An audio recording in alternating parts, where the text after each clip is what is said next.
अस्सलाम वालेकुम वरहमतुल्लाहि वबरकातुहू। मनता ब्रदर, कैसे हो आप? ब्रदर, आपने ये वाला एमसीक्यू हमने ये वाला एमसीक्यू करना था ना। ये वाला, लेकिन ये करने से पहले ना आप एक चीज़ अपने माइंड में रखो। वो एक चीज़ माइंड में होती है कि ब्रदर देखो, जब भी आपने रिजल्टेंट निकालना होता है ना, रिजल्टेंट निकालना होता है, तो हम एक फॉर्मूला यूज़ करते हैं। फॉर्मूला तो नहीं, फॉर्मूला ही कह लो। Triangular law, triangular law of vectors, सही है। अब देखो, इसमें होता ही है कि मिसाल के तौर पर मैं आपको दो वेक्टर्स दे देता हूँ। एक वेक्टर मैंने आपको ये दे दिया, दूसरा वेक्टर मैंने आपको ये दे दिया। ये दो वेक्टर्स हैं। मैंने आपको एक वेक्टर ये वाला दे दिया, और ये दे दिया वेक्टर, और दूसरा मैंने आपको वेक्टर ये दे दिया, सही है। अब जानी देखो, आपको पता है कि जो वेक्टर होता है ना, vector is composed of two things. पहली चीज तो उसकी एक दुम होती है, दूसरी चीज उसका एक सर होता है, सही है। और फिजिक्स की टर्मिनोलॉजी में उसकी एक टेल होती है। ओके, बताइए, यानी फिजिक्स फिजिक्स की टर्मिनोलॉजी में उसका एक टेल होता है। ये जो पीछे वाली साइड होती है ये टेल होती है वेक्टर की, और आगे वाली होती है हेड। ओके, हो गया। तो अब देखो, अब इस बार ये जो मैंने वेक्टर बनाया था ना, ये तो मैंने आपको सिर्फ समझाने के लिए बताया था। अब आप भूल जाओ, आप समझो कि ये मैंने कभी बनाया ही नहीं जिंदगी में। अब हमारे पास दो वेक्टर हैं, ये वेक्टर एक दूसरा वेक्टर है। जानी अगर आपको कहा जाए कि इन दोनों का रिजल्टेंट निकाल के बताओ, तो आप करते ही हो कि आप ट्रायंगुलर लॉ यूज करते हो। ट्रायंगुलर लॉ क्या होता है? आप इनका ट्रायंगल बना देते हो। ट्रायंगल कैसे बनाते हो? आप पहले इन दोनों में से कोई एक फर्स्ट वेक्टर ले लो। तो फर्स्ट वेक्टर में ये वाला ले लेता हूँ, सही है। ये मैंने वेक्टर यही ले लिया, दूसरा क्या ड्रॉ करूँ? ओके, हो गया। तो मैंने एक ये वाला वेक्टर ले लिया। अब ट्रायंगुलर लॉ में ये होता है कि मैं पहले एक वेक्टर लूं और दूसरे वेक्टर को भी लूं। पहले एक वेक्टर लूं, फिर दूसरा वेक्टर लूं, और पहले एक वेक्टर लूं और दूसरा वेक्टर लूं। दूसरा वेक्टर मैं पहले वेक्टर, यानी इन दोनों को मैंने कनेक्ट करना है, दोनों को अटैच करना है। और मैंने इनको अटैच ऐसे करना है सच दैट कि जो दूसरे वेक्टर की जो दुम है ना, वो पहले वेक्टर के सर पर हो। ओके, हो गया। यानी मैंने इनको, अगेन मैं बोलता हूँ, इनको मैंने अटैच इस तरह से करना है, जिस तरह के मैंने इनको इस तरह से अटैच करना है कि दूसरे वेक्टर की जो टेल है ना, वो पहले वेक्टर के हेड के ऊपर हो। अब इसको अटैच ऐसे ही कर लेते हैं। तो बल्कि देखो, मैं तो कैरी अराउंड कर रहा हूँ, नहीं नहीं, आपको तो उधर पेपर में बनाना होगा। अब देखो, मुझे ये दो वेक्टर दिए हुए हैं, अब मैं इनको कैसे अटैच करूंगा? मैं पहले कोई इन दोनों में से पहला वेक्टर बना लूंगा, ये मेरा फर्स्ट वेक्टर हो गया। दूसरे वेक्टर को मैं ऐसे करके बना लूंगा। ओके, हो गया। मेरे पास दो वेक्टर बन गए। अब रिजल्टेंट कैसे मिलेगा मुझे? रिजल्टेंट मुझे मिलेगा, देखो, मैंने कैसे इनको अटैच किया। पहले वेक्टर, सॉरी, दूसरे वेक्टर की जो टेल है वो पहले वेक्टर के हेड के ऊपर है। मैं लिख देता हूँ दूसरे। ओके ब्रदर, देखो, दूसरे वेक्टर की जो टेल है वो पहले वेक्टर के हेड पर होनी चाहिए। ओके, हो गया। अब ये वाली जो चीज़ है ना, इसको रादर देन मेमोराइजिंग, याद करने की बजाय अगर आप इसको समझोगे तो आपको ज़्यादा अच्छे से याद रहेगी।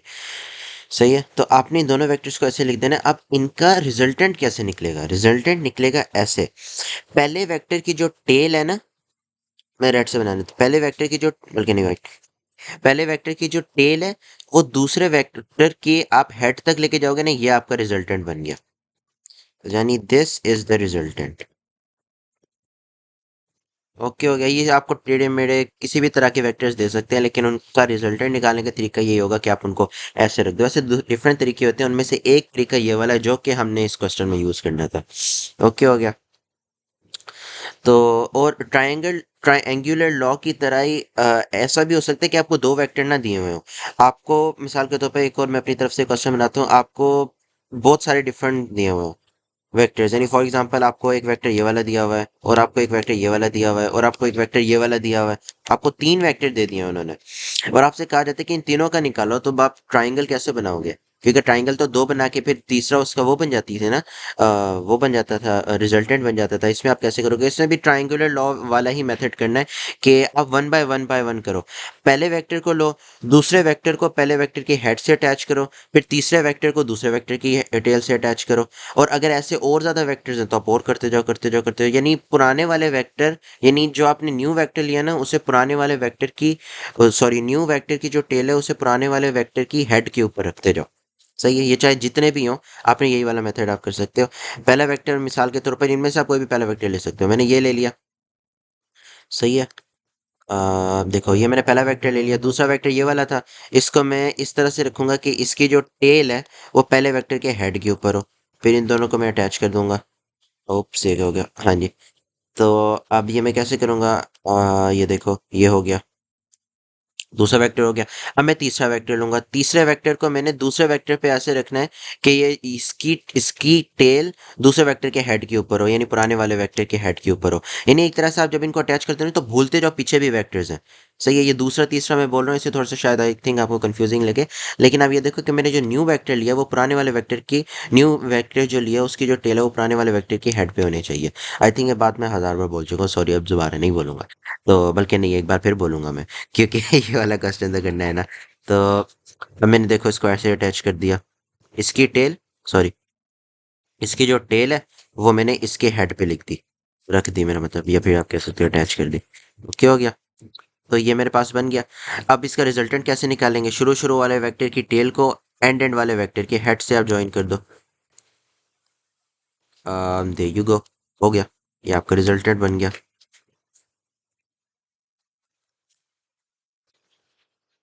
ओके, हो गया ब्रदर। अब ब्रदर देखो, हमने ये वाला क्वेश्चन करना था। Uh, when there is no wind, the engines of an airship put it नहीं, push it due north। सही है। वैसे यहाँ पर स्पीड इतनी मैटर नहीं करती, ये जो वैल्यूज हमें प्रोवाइडेड है ना, क्योंकि इनसे हमने कुछ करना तो नहीं है, इसलिए मैं कह रहा हूँ। तो अब देखो, आप जरा गौर करो, अगर तो एयरशिप उसे नॉर्थ की तरफ पुश कर रही है तो वेक्टर क्या बनेगा? ऐसा वेक्टर बनेगा ना, नॉर्थ की तरफ कर रहा होगा, ऐसा वेक्टर बनेगा। और अगर आप ए बी सी डी सब में देखो तो सब में ये जो 20 वाला वेक्टर है ये सारे इसी तरह का बना हुआ है ना। ओके, हो गया। अब बल्कि पहले तो हम एमसीक्यूज को देखे बगैर खुद ही एक बार करने की कोशिश करते हैं। एक वेक्टर हमारे पास आ गया, ये, ओप सॉरी, ये क्या बना दी मैंने? हाँ जी ब्रदर, सॉरी, थोड़ा सा वो हो गया था, खैर, टेक्निकल डिफिकल्टीज। अच्छा जी। तो पहले हमारे पास वेक्टर क्या आ गया, ये वाला। दूसरा vector, a wind is blowing from the west to the east. अब देखो, शुक्र है अगर आप भूले भी होते कि वेस्ट किधर होते है, ईस्ट कैसे होते है, जिस समय भी भूल गया था।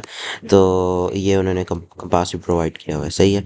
तो देखो, वेस्ट से हवा चल रही है और ईस्ट की तरफ जा रही है, तो वेक्टर आपके पास ऐसे बनेगा, राइट साइड की तरफ बनेगा, सही है ना। तो एक तो वेक्टर आपके पास ये वाला आ गया, और दूसरा वेक्टर आपके पास ऐसे आ गया। अब इसका, सॉरी, बिल्कुल राइट साइड पे बनाते हैं ना। अब याद करो कि अब देखो, which vector diagram shows how the resultant velocity R of the airship is obtained. अब हमने इसका रिजल्टेंट निकालना है, तो रिजल्टेंट कैसे निकालेंगे? वही ट्राइंगुलर फॉर्मूला से निकालेंगे ना। तो मैंने रेस क्यों कर दिया? अच्छा, खैर। तो एक वेक्टर हमारे पास ये है और एक वेक्टर हमारे पास ये वाला है, सही है, ये ड्यू नॉर्थ वाला है और ये विंड वाला है वेक्टर। अब हमने इसका रिजल्टेंट निकालना है, तो अगेन हम ट्राइंगल बनाएंगे, इनमें से कोई भी पहला वेक्टर ले लेंगे। पहला वेक्टर मैं ये वाला ले लेता हूँ, ये वाला मैंने पहला वेक्टर ले लिया मिसाल के तौर पर। तो ये मैंने एक वेक्टर लिख दिया। अब दूसरे वेक्टर को आपने कैसे रखना है कि वो दूसरे वेक्टर की जो टेल है ना, देखो, जो दूसरे वेक्टर की टेल है ना वो पहले वेक्टर के हेड के ऊपर होनी चाहिए, सही है। तो अब आप इसे कैसे लिखोगे? ये वाला जो दूसरे वाला वेक्टर है इसे बस यहाँ पर लिख दो। ओके, हो गया। अब यहाँ पर आपके पास रिजल्टेंट कैसे बनेगा? रिजल्टेंट शुरू शुरू वाले वेक्टर की टेल से लेके एंड एंड वाले वेक्टर के हेड तक, ये आपके पास रिजल्टेंट बन गया, ये आपके पास आर बन गया, सही है। तो रिजल्टेंट हमें पता चल गया, रिजल्टेंट हमारा कैसे बन रहा है? रिजल्टेंट हमारा इस तरफ बन रहा है, इस तरह का बन रहा है हमारा रिजल्टेंट, सही है। अब हमें रिजल्टेंट तो पता है। अब आप देखते ही, यार देखो, इतने ईजी है नहीं क्वेश्चन, आप देखते ही बता सकते हो बी तो आंसर हो ही नहीं सकता। क्यों नहीं हो सकता? क्योंकि रिजल्टेंट इस तरह का दिया हुआ है, हमारे पास तो रिजल्टेंट ऐसे आया था, टॉप टू बॉटम आया था ना। तो बी तो हो ही नहीं सकता, सही है ना, इसलिए बी तो वैसे नहीं हो सकता। और एक और बात इसमें यह है कि देखो, उन्होंने आपको क्या कहा है कि विंड जो है वो चल रही है west to east, sorry, west to east है ना, यानी इस तरह से चल रही है विंड। यहाँ पर उल्टा लिखा हुआ है, यहाँ पर ईस्ट टू वेस्ट का वेक्टर बना हुआ है, ये तो फिर गलत हो गया ना। और एक तो ये इस चीज बी में गलत है, और दूसरी गलत ये है कि इधर यहाँ पर हमारे पास रेक्टेंगल रेक्टेंगल नहीं, सॉरी, रिजल्टेंट गलत प्रोवाइडेड है। तो बी तो जानी आंसर हो नहीं सकता। डी की जहां तक बात है, डी भी आंसर नहीं हो सकता। क्यों नहीं हो सकता? देखो, विंड तो वेस्ट टू ईस्ट चल रही है ना, यहाँ पर तो ईस्ट टू वेस्ट दिया हुआ है, यहाँ पर तो उल्टा दिया हुआ है, इस वजह से ये हो नहीं सकता। और देखो, यहाँ पर रिजल्टेंट ठीक है, रिजल्टेंट की डायरेक्शन ठीक है, रिजल्टेंट हमारे पास ऐसे ही आया था, लेकिन ये वाला वेक्टर गलत दिया हुआ है, 12 मीटर पर सेकेंड वाला, इस वजह से D can not be the answer. अब जानिए देखो, either the answer can be A or the answer can be C, या तो सी होगा या फिर ए होगा। और ए और सी दोनों के अंदर ये जो विंड वाला वेक्टर है ये हमें ठीक प्रोवाइडेड है, east to sorry west to east ही जा रही है, ये देखो यहाँ पर तो ठीक है ना। लेकिन सी के अंदर अगर आप देखो रिजल्टेंट गलत दिया हुआ है, रिजल्टेंट इस तरफ है, ये तो गलत है ना, हमने तो इस तरफ निकाला था, तो इस वजह से सी भी आंसर नहीं हो सकता। और फिर जब हम ए पे जाएंगे तो देखो ए के अंदर हमें रिजल्टेंट भी ठीक प्रोवाइडेड है, इसी तरह का रिजल्टेंट, और ये वेस्ट टू ईस्ट भी बिल्कुल ठीक जा रही है, और जो दूसरा वेक्टर है नॉर्थ की तरफ ये भी बिल्कुल ठीक है। ये तो बल्कि सब क्वेश्चंस में ही, सब आंसर्स में ही ठीक दिया हुआ था। ओके ओके ब्रदर, इस वजह से आपका जो आंसर है वो ए है, और आपको चेक करने की जरूरत नहीं है क्योंकि मैंने मार्किंग स्कीम से चेक कर लिया था, इसका आंसर ए ही है। और ब्रदर देखो एक और बात, थोड़ी सी कॉमन सेंस की, आप फर्ज करो कि ये एक बॉक्स है, ये एक बॉक्स है, ओके ब्रदर एक बॉक्स है। अब देखो जानी, अल्लाह ना करे कभी ऐसा हो, लेकिन आप में और मेरे में लड़ाई हो जाती है, सही है, ये आपका लंच बॉक्स है फॉर एग्जांपल, या ये बॉक्स है, आप इसको इधर खींच रहे हो, ये मुंतहा आपका वेक्टर है, या आप इसको इधर खींच रहे हो और मैं इसको इधर खींच रहा हूँ, सही है, क्लास में हम दोनों की लड़ाई हो रही है, मैं इसको इधर खींच रहा हूँ, सही है। तो यार कॉमन सेंस की बात है, बॉक्स या तो यहाँ जाएगा या यहाँ जाएगा या यहाँ जाएगा, इस वाली किसी साइड पे जाएगा ना, इस वाली किसी साइड पे जाएगा। ऐसा तो नहीं हो सकता ना कि इस साइड पे जा रहा हो बॉक्स, नहीं ना, ये पॉसिबल ही नहीं है कि जिस किसी भी इंसान का दिमाग सलामत होगा वो यही कहेगा कि इस साइड पर बॉक्स नहीं जा सकता। बॉक्स कहाँ जाएगा, नॉर्मल सी नेचुरल सी बात है कि बॉक्स ने इस साइड पर कहीं पर जाना है, इधर कहीं पर जाएगा वो, सही है ना। बिल्कुल इसी तरह से अगर आप यहाँ पर भी जाओ, वो कहाँ गया, यस सॉरी अगर बिल्कुल इसी तरह से अगर आप पार्ट नंबर सी के अंदर भी जाओ ना, तो एक तो ये गलत इस वजह से क्योंकि इसमें नहीं गलत, हाँ जी, ये गलत इस वजह से क्योंकि ऑब्वियसली अगर आप एक चीज़ को, ये फॉर एग्जांपल ये वो बॉक्स है, वो इसको ऊपर की तरफ खींच रहा है और मैं इसको फॉर एग्जांपल राइट साइड की तरफ खींच रहा हूँ, तो ये इधर ही कहीं जाएगा ना। It's not even possible for him to go towards the left side, left side पर तो पॉसिबल ही नहीं है, इसलिए आपका सी भी आंसर नहीं हो सकता। और अगर ये वाला लॉजिक आपके माइंड में नहीं भी था तो कोई बात नहीं, हम ऑलरेडी रिजल्टेंट यहाँ पर निकाल चुके थे, ये हमने रिजल्टेंट निकाला था ना, ये हमने रिजल्टेंट निकाला हुआ था यहाँ पर, तो उस हिसाब से हमारा जो आंसर है वो ए ही आएगा।